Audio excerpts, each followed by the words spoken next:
Olá, meus queridos amigos, estamos de volta com mais um bate-papo e agora tratando da participação do cidadão nas decisões do Estado. Nós falamos inicialmente sobre dois movimentos sociais importantes aqui ao pensarmos a Constituição. De um lado, o constitucionalismo, do outro, o neoconstitucionalismo, como uma decorrência do primeiro movimento. Falamos ali, basicamente, que o objetivo dos dois grandes movimentos envolvia a estruturação do Estado através da sua legitimação, a limitação do Estado a partir da indicação de direitos de liberdade, direitos de igualdade estabelecidos pelo texto constitucional e falamos, por fim, ao tratar do neoconstitucionalismo, da carga de valor, valor axiológico, dignidade da pessoa humana. Bom, sabemos já então como que se dá a construção do Estado através de um texto constitucional, que essa estruturação vai se dar de forma, vai parecer redundante, mas de aspecto formal, através dessa indicação, da separação de poderes, da separação das competências, repartição das competências. Mas agora uma questão bastante objetiva. Será que todo poder emana do povo? Será que é verdade ou é verdadeira aquela máxima de que todo poder emana do povo? E se de fato todo poder emana do povo, como é que ele, povo, detentor de poder, pode exercer este seu grande poder? Como que se dão, como são as formas de participação popular dentro desse contexto de um regime democrático? Eu vou aqui com vocês, mais uma vez, construir esse raciocínio, apresentar aqui alguns conceitos importantes para que possamos caminhar dentro desses novos significados que aprenderemos nesse nosso bate-papo. Vamos lá? Olha lá. Meus amigos, o primeiro passo importante é pensar o seguinte. Se nós falamos que o constitucionalismo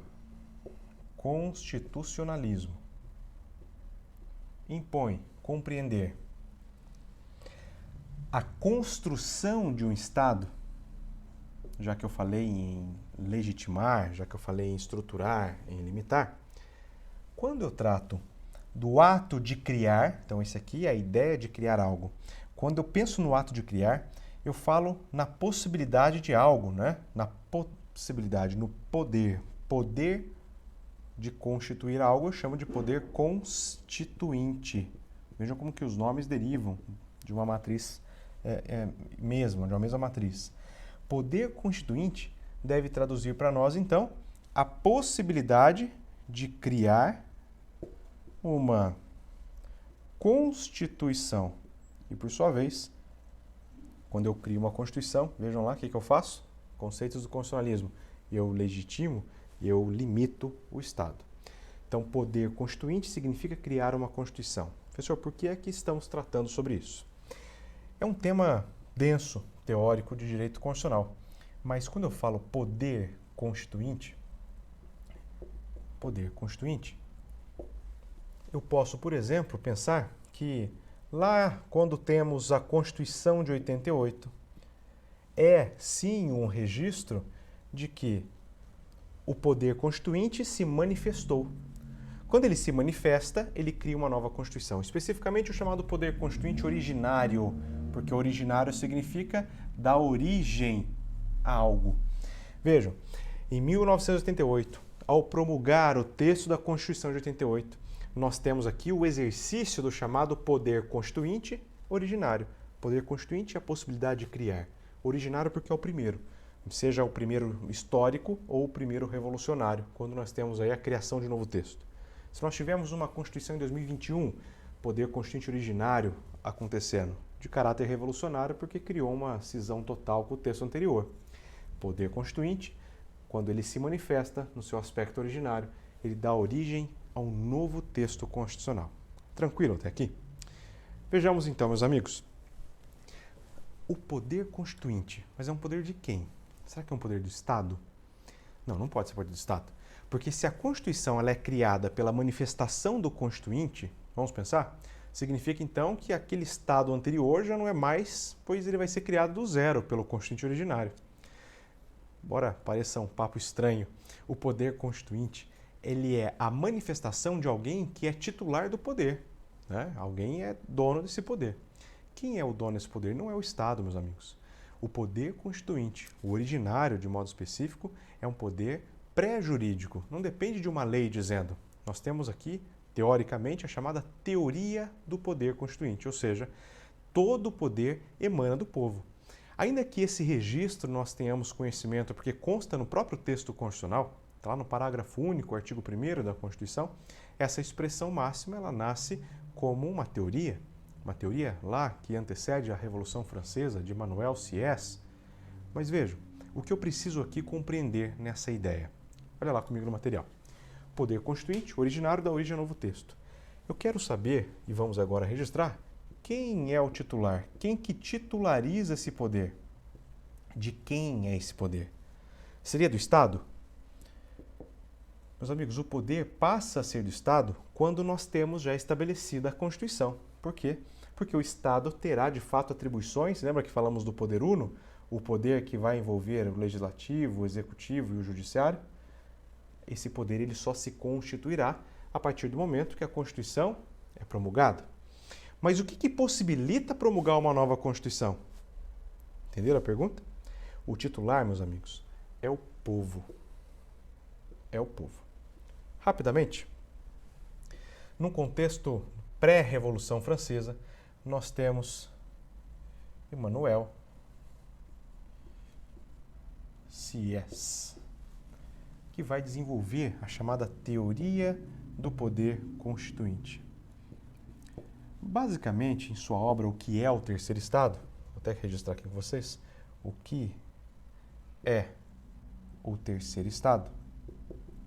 Existe um nome um pouco mais longo, né? Mas basicamente a provocação da obra é também considerada manifesto da Revolução Francesa, o que é o Terceiro Estado. Vejam só, Sieyès vai dividir mais ou menos nessa proporção. 96% da população composta entre camponeses e burguesia, enquanto pequena fatia entre a situação daqueles identificados no clero e na nobreza.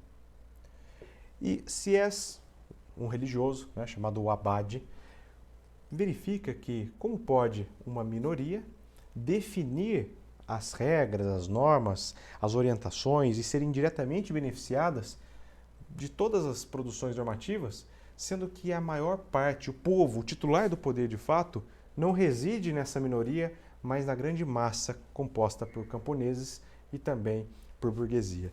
Vejam que, não à toa, considerado o manifesto da Revolução Francesa.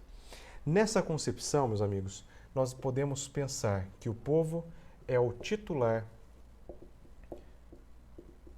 do poder. O povo é o titular do poder. Isso significa dizer que este poder que estamos nos referindo é aquele poder de criar uma Constituição. Criar uma Constituição, ou seja, consolidando o que nós já falamos aqui, é o poder que garante não só criar uma Constituição, como a partir dela, olha lá, tornando agora tudo cíclico, limitar e legitimar o Estado. O que nós podemos aqui já compreender? A opção por vivermos em sociedade, a opção por termos um Estado centralizando algumas decisões, centralizando para o Estado o poder, alguns poderes, como o de criar normas, o de aplicar normas e o de julgar nos casos de conflito, é uma escolha do povo. É o povo que antecede a criação do Estado pela Constituição e não o contrário.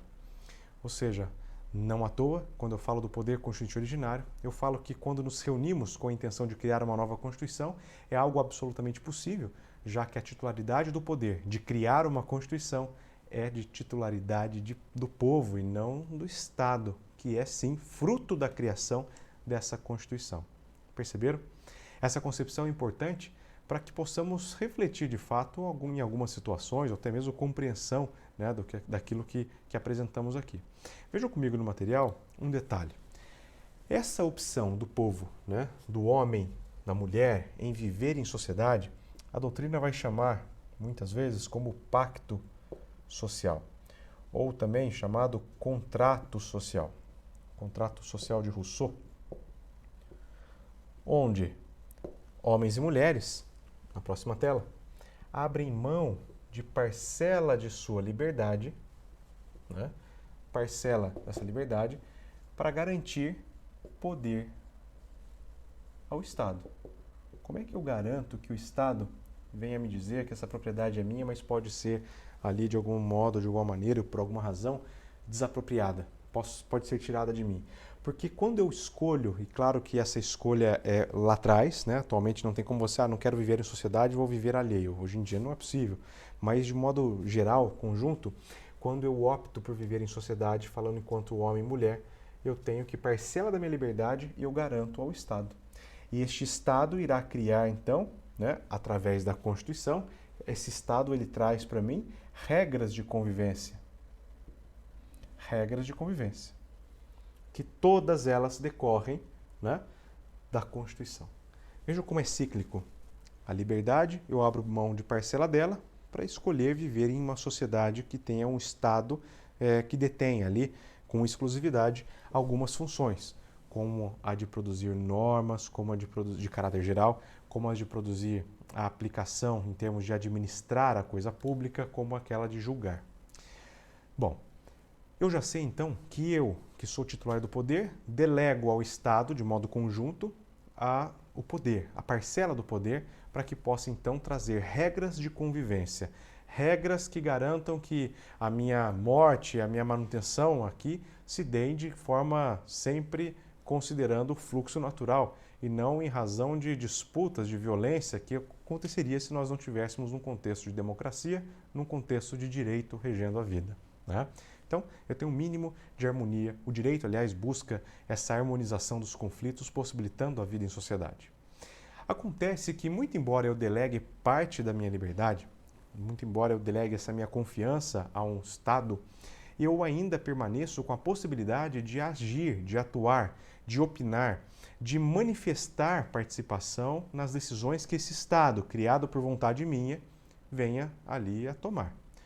E agora, a grande questão, o grande ponto, é pensar quais são as formas de participação que eu tenho, enquanto povo, nas decisões que o Estado vem a tomar. Estado esse criado em razão da minha opção anterior. Bom, a Constituição de 88, em específico, cuidou de adotar a chamada, ou o chamado, sufrágio universal.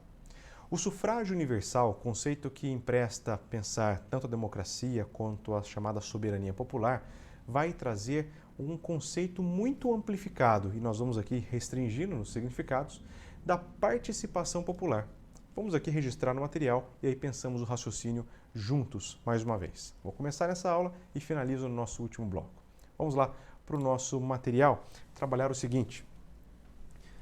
Bom, temos então a Constituição Federal de 88 criada.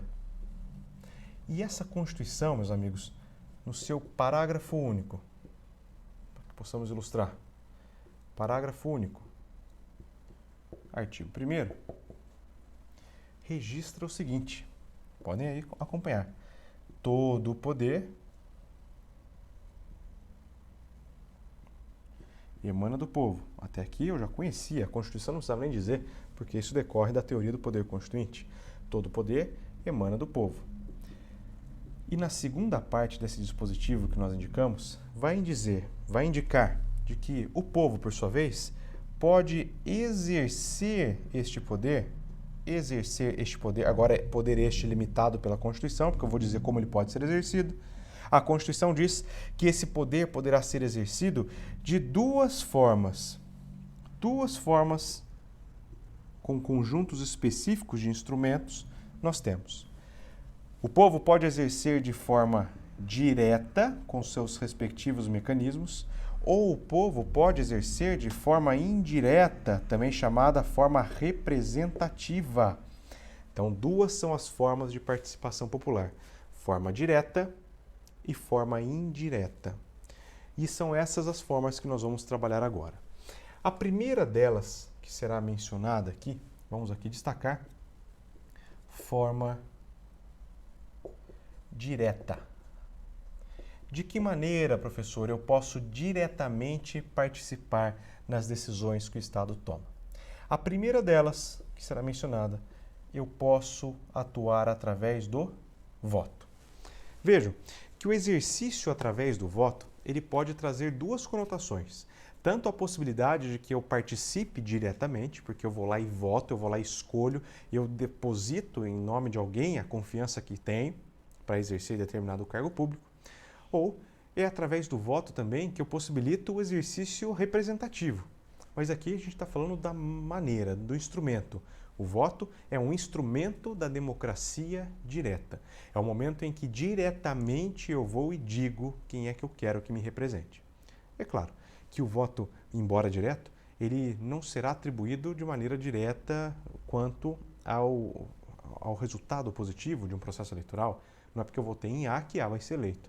É necessário verificar, dentro dessa expressão que o voto traz, algum critério que vai quantificar os votos recebidos e poder, então, a partir de um cálculo, a partir de um sistema, de um mecanismo, dizer quem é que vai ser considerado eleito. Vamos aqui registrar esse ponto? Olha lá. O voto, ele então atribui a manifestação do cidadão ao candidato escolhido por ele. No entanto, nós não temos 10 cidadãos, nós temos vários, né? Um detalhe importante, quem é cidadão por essa visão, né? Meus amigos, se quiserem anotar, cidadão é aquele que possui título eleitoral, no sentido estrito, técnico, né? Título eleitoral, porque eu posso ser cidadão por ajudar alguém a atravessar a rua, por exemplo.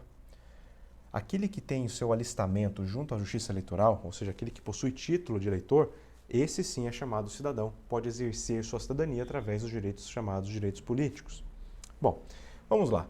O cidadão, quando atribui o voto ao candidato, ele vai trazer para nós a perspectiva de que vários cidadãos, cada xizinho desse é um cidadão, vários cidadãos irão exercer o seu direito de participar das decisões da vida do Estado e, através dessa manifestação, eles votarão em Y, em Z, em A, em C. Como é que eu faço a verificação? Será que quem tem mais voto entra? Quem tem mais voto é eleito? Aqui entram os chamados, dentro desse exercício do voto, o chamado sistema eleitoral, que nós vamos aqui rapidamente tratar, já que tema de uma aula específica tratando sobre o sistema eleitoral. Bom, o sistema eleitoral, ele pode trazer dois critérios. Então, o sistema eleitoral é um conjunto de critérios que vão conduzir, critérios matemáticos, que vão conduzir para como verificar quem venceu as eleições, ou quem venceu a eleição. O primeiro critério é o chamado critério majoritário. Esse mais simples. Pelo critério majoritário, o nome próprio indica, aquele que tem mais votos, ele será considerado eleito. Sem que façamos a abordagem neste momento, mas eu tenho o majoritário simples e o absoluto, né? Simples ou absoluto vai variar, se uma eleição com o primeiro turno ou uma eleição com 1 ou 2 turnos. Mas neste momento nós não vamos avançar nisso. E o segundo critério, também chamado sistema, é o proporcional, onde é realizado necessário ou necessária equação no sentido de se verificar sobre o quociente partidário, o quociente eleitoral, na verdade a ordem contrária, para se atribuir quem é que será eleito em determinada eleição. Como eu disse, meus amigos, nós não vamos aqui aprofundar neste momento como que se faz esse cálculo, mas trabalhar apenas na indicação de que quando eu voto em alguém, eu só consigo de fato saber quem foi eleito a partir da aplicação das fórmulas desses critérios dos sistemas eleitorais existentes. Eu tenho o sistema proporcional e o sistema majoritário. Ok?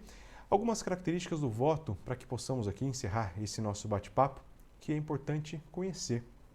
Vejam comigo. O voto, portanto, um mecanismo, um instrumento direto de democracia, o voto possui algumas características importantíssimas de serem conhecidos. Meus amigos, o voto, pelo próprio texto da Constituição, deve ser sempre direto, ou seja, não pode existir intermediários. O voto direto significa um ato personalíssimo. Eu não posso passar procuração para que alguém vote em meu lugar. O voto também tem uma característica de Constituição, ou seja, uma característica constitucional, que é o fato dele ser sigiloso. O voto é secreto. Eu tenho, inclusive, na legislação, ali tipos penais, ou seja, crimes envolvendo justamente a violação do sigilo do voto. O voto é direto, secreto. E o voto, pessoal, também é indicado como universal, com igual valor para todos. O voto meu é igual ao voto do João, da Maria, do Carlos, do Francisco, da Marina, do Pedro, enfim, de qualquer pessoa. A universalidade do voto tem que traduzir tanto a ideia de igualdade no valor, pesos iguais, como também de um alcance a todos, garantir a maior participação possível daqueles que compõem, né, o Estado. Só isso de características? Não, temos mais. Então, voto é direto, secreto, universal. E vejam, o voto também é periódico. O voto é periódico. Ou seja, essa periodicidade se dá justamente pela periodicidade da investidura dos cargos públicos eletivos. Nós temos aqui, em regra, eleições de 4 em 4 anos para cargos gerais e, em regra, de 4 em 4 anos para cargos municipais. Exceção aqui são para os cargos de senador da República, onde nós temos um mandato de 8 anos, de 2 legislaturas. Ok? Professor, está faltando uma característica. De todas essas características, dessas 4 características, vocês encontram esse registro lá nas chamadas cláusulas pétreas. Artigo 60, parágrafo 4º e inciso 2 da Constituição Federal. Ou seja, o voto direto, secreto, universal e periódico, essas características postas então aqui no nosso quadro, constituem-se como cláusulas pétreas. Significa dizer que se a Constituição sofrer alguma alteração, seja no sentido interpretativo que o STF pode dar, nós já falamos sobre isso, ou seja, alteração através de uma PEC, de uma reforma constitucional, ou mesmo na já exaurida chamada revisão constitucional, em qualquer dessas situações, essas características do voto devem ser preservadas, de modo que eu não posso garantir procedência a uma alteração que traga aqui não a tratativa desse assunto, mas que traga uma tendência de ser abolidas essas características. Se eu falo do recadastramento biométrico, envolve o voto direto e o voto secreto. Bom, mas é positivo, eu aumento proteção. Pode dar procedência? Sim. Eu tenho uma PEC que torna o voto facultativo. Será que pode ter procedência? Sim ou não? Eu não sei. Vamos pensar aqui juntos. Olha lá, cuidado. A obrigatoriedade do voto nós não relacionamos. Por quê? A obrigatoriedade, pessoal, embora seja uma característica do voto, o voto é obrigatório, essa obrigatoriedade consta lá no artigo 14 da Constituição Federal, lá no parágrafo 1º em específico, que fala que o voto é obrigatório, o voto é listamento. Acontece que o artigo 14, ele não tem a mesma proteção que eu tenho no artigo 60, cláusula pétrea. O artigo 14 pode ser alterado, eu posso fazer com que o voto seja facultativo. E se isso acontecer, eu não estou ferindo cláusula pétrea. Por quê? Porque o artigo 14, embora um texto rígido dentro da Constituição, ele não possui essa proteção extra que as cláusulas pétreas impõem. Ou seja, a obrigatoriedade é uma característica do voto? É sim. Só que ela pode ser alterada, por isso que nós distinguimos ela em cor. Os outros pontos, o voto ser direto, secreto, universal e periódico, constituem proteção extra do texto constitucional. Não podem ser abolidos. Bom, mas esse papo continua. Falta mais aqui alguns outros instrumentos a respeito, acerca da participação popular. Espero vocês no nosso próximo bate-papo. Até mais.